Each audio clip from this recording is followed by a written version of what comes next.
Okay, ito pong muli ang inyong Pinoy Firearms Instructor. Welcome po kayo dito sa ating munting YouTube channel. At bago ako magpasalamat at bumati, gusto ko lang munang basahin ang katanungan ni Jamboy Buluto. Okay, sabi ni Jamboy Buluto, Boss, yung pistol kapag nahulog, nauna ang hammer, puputok ba? Ayan, ito nasagot ko na ito pero dadagdagan natin yung sagot natin nung una. Baka kulang. Ayan, at gusto ko lang mag-ipalaala sa inyo na yung mga bago pa sa aking YouTube channel, na huwag ninyo ako hanapin sa Pilipinas sapagkat ako'y 20 years na nagtatrabaho dito sa Kuwait sa Meyadin Shooting Range bilang isang firearms instructor, gunsmith at consultant. Okay, at gusto ko rin pasalamatan yung ating 37,400 plus na mga subscribers. At gusto ko rin pasalamatan yung mga FW. Mag-ingat po tayo, dumating ng taglamig, kaya ganito na ang ating itsura ngayon. Nakabalot na tayo, mahirap na, senior citizen, masyado na tayong fragile, kaya pinaghandaan natin. At nagkamiron din tayo ng ubo at sipon ng mga nakaraan dahil nanibago sa bagong klima, kaya hindi tayo ganong nakapagawa ng videos at hindi tayo makapag-live dahil sumasakit yung lalamunan natin pag masyadong mahabang salita. Okay, at maraming salamat sa mga hindi nag-skip ng ads sapagkat tayo nga isang charity vlogger na may 6 na estudyante na tinutulungan na anak ng mga single parent. Ang motibo po ng aking YouTube channel ay para masuportahan yung ating mga 6 na estudyante na mga beneficiary na anak ng mga single parent na nahirapan mag-aral dahil kapos sa buhay. Yun talaga ang motibo ng aking YouTube channel dahil wala na tayong pinapag-aral na anak.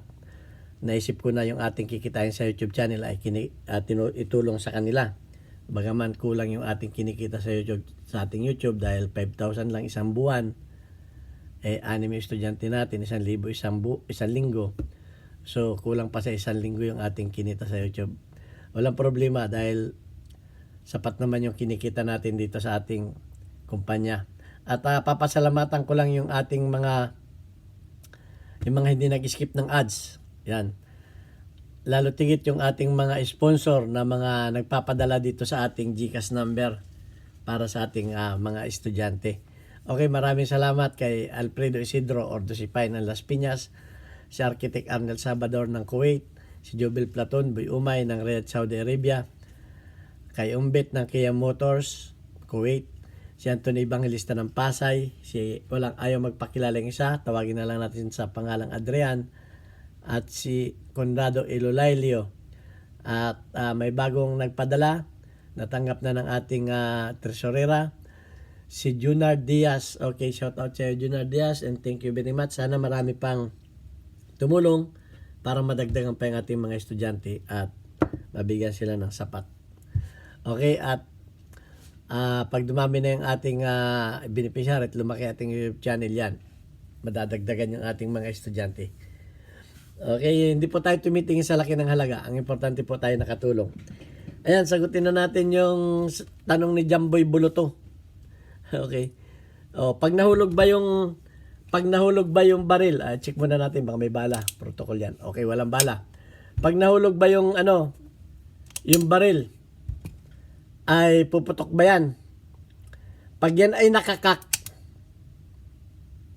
posibleng pumutok yan. Posible, hindi ko naman sinasabi pag tumama ito. Posibleng pumutok yan. Bakit?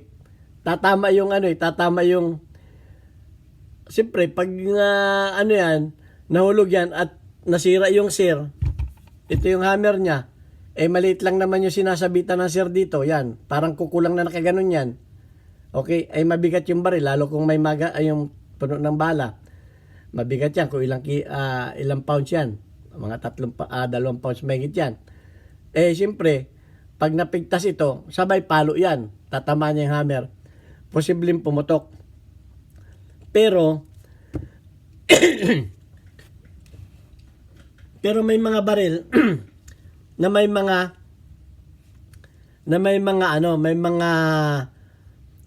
firing pin block. Ito yung firing pin block niya. Na kahit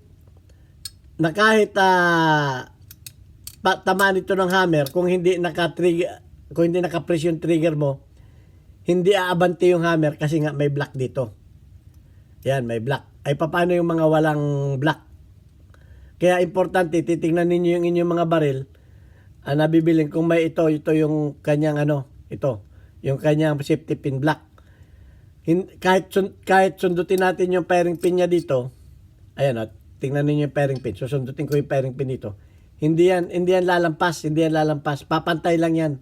Hindi yan lalampas, papantay lang yan.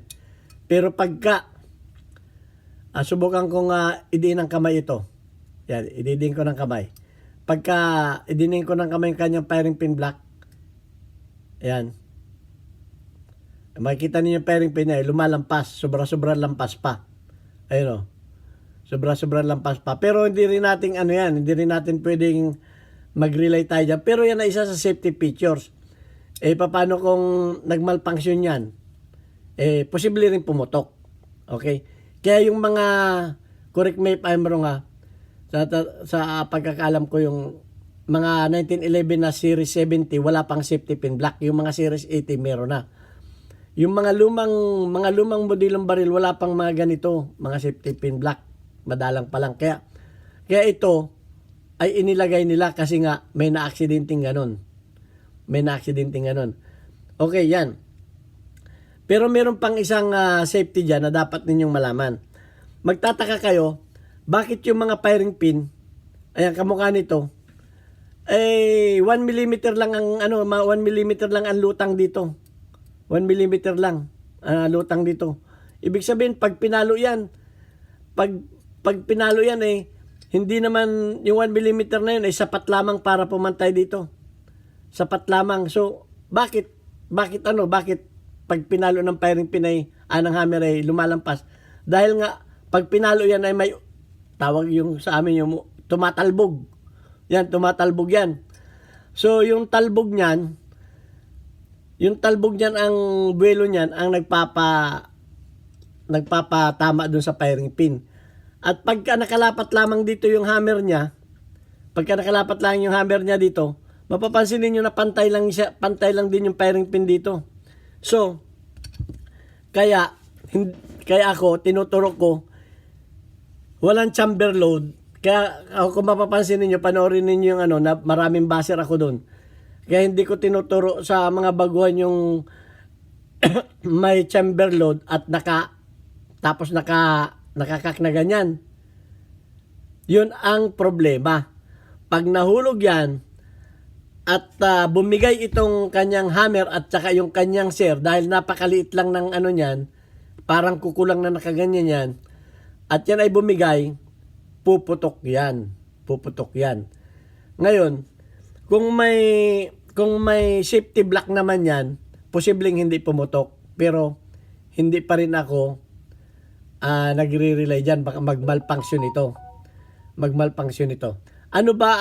Bakit may safety block? Bakit pag pinalo ng hammer yan ay umaabante yung may safety block? Dahil po, ito muna ang ituturo ko sa inyo. Kaya yan ay nakapantay. Pag yan ay nakalapat na ganyan, ito muna. Pag nakalapat na ganyan yan, ang firing pin yan ay nakalubog na. Nakapantay lamang dun sa wall. Kasi kaya yung mga may kalug ito, mas delikado yon. Dahil pag yun ay nahulog, yung firing pin nun ay nakalabas dito. Yan, naka-outlaw yan dyan. Pero pagka yung nakaganyan na, yung firing pin yan ay nakapasok na, nakatulak na ito. So, pukpukin mo man yan dito, hindi na yan, dahil nakapasok na Pero pag yun ay kumawang ng konti, alimbawa, nakahapkak yan. Yan, nakahapkak yan. Yung firing pin yan ay lumabas na. So, pag yung firing pin nakalabas na yan, at yan ay napalo nung hammer, puputok na yan. Pero pag yan ay nakalapat na, ang firing pin yan ay nakapantay na dun sa wall. Hindi na nakalabas. So, pukpukin mo man yan dito, wala na epekto sa firing pin yun. At yung firing pin niya dito, ay nakapantay lang yan dyan. So, ayan, nakapantay lang yan dyan. So, pinakita ko na sa inyo kung bakit umaabante yung firing pin. Ano naman yung nagpapaano sa firing pin? Doon sa firing pin block, nagpapa-activate. Ito nagpapa-activate sa firing pin block.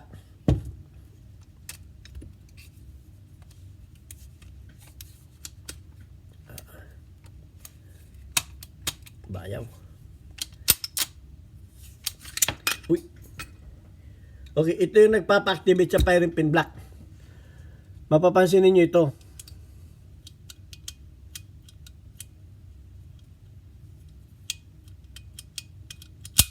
Yan, mapapansin niyo ito.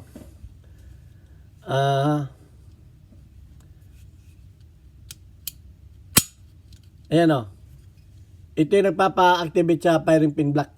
Ito. Yun o, yun. Pagkakalabitin mo yan, yun yung magtutulak doon sa firing pin block. Kaya sakto yan. Pag kinalabit mo yan, yun ang magtutulak dyan. Kaya mapapansin mo ito, nakadikit na ito dito. Ito na maliit lang ang nakalabas niyan diyan, 1 millimeter lang. Ngayon pagka ano yan, saan yung hammer? Yung hammer niyan, pagka nakadikit na dito yung hammer niyan, ay malaki pala yung hammer na ito. Sakto lang yan, napapantay lang yan diyan, papantay lang pag nandiyan na yung hammer. Pag nakaganyan yung hammer, pantay na lang yan diyan. Kaya kahit pamapukpok yan dito, wala, hindi naman nakalutang yung firing pin. Pero pag yan ay lumutang na ganon, at biglang napalo yan dito, may buwelo na yung firing pin. Sana naunawaan ninyo ibig ko sabihin. So, ganun yan. Kaya, safe ang mga, kaya wag kayong wag ninyong pahabain ito. Wag kayong magpapahaba dito. Halimbawa, hindi pumuputok, papahabain ninyo ito. Delikado yan. Delikado. Pag mahaba to. Paglapat ng hammer dito, puputok yan. Dapat yan, pagka ganyan, pag nakaganyan yan, at inano ninyo dito, at yung hammer niyan ay lumapat dito, yung firing pin niya, ay hindi nakalabas dito, nakapantay lang yan siya dyan, nakapantay lang yung kanyang dulo ng firing pin dito. Nakapantay lang yan dyan. Lalabas lang yan dyan, pagka malakas yung palo, magkakamero ng buwelo, lalabas yan. Parang ganun yan. So, ayan o. Ito naman yung kanyang safety pin block. Ito yung safety pin block niya. Yan. Kaya may mga features na ganyan yan. At kahit pa yung mga striker, meron din yan, safety pin block. Ayan o. May safety pin block yan. Kaya itong striker, kahit idiin mong ganun, hindi yan lalampas. Ito yung striker niya. Hindi yan abante. Pero pag ito idinin yung ganun, i-press ninyo itong kanya safety block yan. Papasok na yung firing pin niya. Papasok yan. Oh. Ganun yan. Pag yan may safety pin block din yan. Ito. Yung mga striker. Ayan o. Ididin ko to. Ayun o. Lumalabas yung kanyang firing pin. Ayan o. Lumalabas yung kanyang firing pin. Yun. Pero pag inalis ko yung hindi yan lalabas. So, ganun ang mga ngayon. Kaya yung mga modelo ngayon ng mga baril, humanap kayo ng may safety pin block. Tingnan ninyo yung mga slide kung may mga ganyan, nandyan. Dito ninyo makikita yung mga safety pin block sa ilalim ng kanyang mga kanyang slide. Yan, may mga safety pin block kamukha niyan. Iba-iba siyempre ang design. Merong nandito, merong nandyan. May nasa kaliwa, may nasa kanan. Depende yan sa design. So, ayan. At sa akin, mas safe ang naka-hammer down kisa sa naka-half-cock at naka-full-cock. Mahulog kasi pag ito'y nahulog, posibleng bumigay itong hammer niya dito kasi napakalit lang yan o napakalit lang ng sabit niya dyan. Kumbaga parang kukulang na nakaganon yan. So pwedeng bumigay yan pag nahulog yan. Apakalit lang yan at saka yung sir niya napakanipis yan. Pag yan ay tumama dito, pwedeng bumigay yan. Kaya nga practicein niyo yung walang chamber load, bilisan lang nyo. Panoorin ninyo yung aking dami akong buzzer doon. Yung quick draw from the bag. Ayan, ito ang inyong Pinoy Firearms Instructor. Sana naunawaan ninyo yung aking paliwanag at nakapagbigay sa inyo ng linaw. Okay. Inulit ko pag naka-hammer down, hindi yan puputok. Hindi yan puputok. Kahit subukan pa ninyong maglagay kayo ng blankong bala dyan. Kasi nga, yung kanyang yung kanyang firing pin nakalubog na yan. Nakalubog na yan dito, nakalapa. Kumbaga nakaganito ha, papakita ko sa inyo. Kumbaga, alimbawa ito yung firing pin niya. Ay. Tayo naman medyo mali. Alimbawa ito yung firing pin niya, ito. Yan ay nakalutang ng ganyan. Pero pag yung kanyang hammer ay nakalapat dito, nakaganyan na, walang buwelo. Kahit nakagano na yan, nakagano na. Hindi yan magkakamiro lang yan ng buwelo pag kumawang yung hammer niya, lalabas na ganun. Papaluin niya ganun. Pag nakaganyan na, nakalapat na dyan, yung firing pin niya nakalubog na, wala na siyang papaluin, nakalubog na siya. So, pag nakaganyan yan at pumalo man yung kanyang hammer dito, parang ganito, yan Ito na yung hammer niya, yan, nakaganyan. Nakaganyan siya. Ito yung halimbawa yung hammer, yan Puputok yan. Pag nakakawang, halimbawa, ganyan, nalaglag, bumigay itong hammer, puputok yan. Pero pag yan ay nakaganyan hindi yan puputok kasi nakalapat na yan Nakalapat na siya Ito yung firing pin niya. Nakalapat na siya paano pa puputok yan? Nakalapat na siya, nakalak yan Kahit pen walang safety pin block. Hindi yan puputok. Pero pag yan ay nakaganyan, nakahapkak at nalaglag, nahulog, bumigay yung kanyang sear, puputok yan. Sure yan, puputok yan. Lalo na kung yan ay nakapulkak, bumigay yung sear niya, nahulog, dahil sa bigat, sa lakas ng impact, may papaluin siya. Pero pag yan ay nakalapat ng ganyan, wala na siyang papaluin. Nakalapat na dyan Walang buwelo yan yun ang doon, science na paliwanag. So, kaya nga yung isang video natin, yung may kaunting kalog dito, pwede ninyong tanggalin yun para kung gusto ninyo mas safe yung baril ninyo pag naka-hammer down. So, ayan, ito ang inyong Pinoy Firearms Instructor. Sana may natutunan kayo at kung hindi kayo kumbinsido sa aking paliwanag at may alam kayo, pwede ninyong kontrahin nyo sa akin. Pero yun ang yun ang sa experience ko bilang isang gunsmith, yun ang aking experience at yun ang aking pagkakalam. Kasi may kanya-kanya naman tayong alam Hindi ko naman kinukontra yung alam ninyo. Kung kontrahin man ninyo yung alam ko at kung hindi ninyo paniwalaan, okay lang sa akin. So yan, ito ang inyong Pinoy Firearms Instructor. God bless us all. Thank you very much.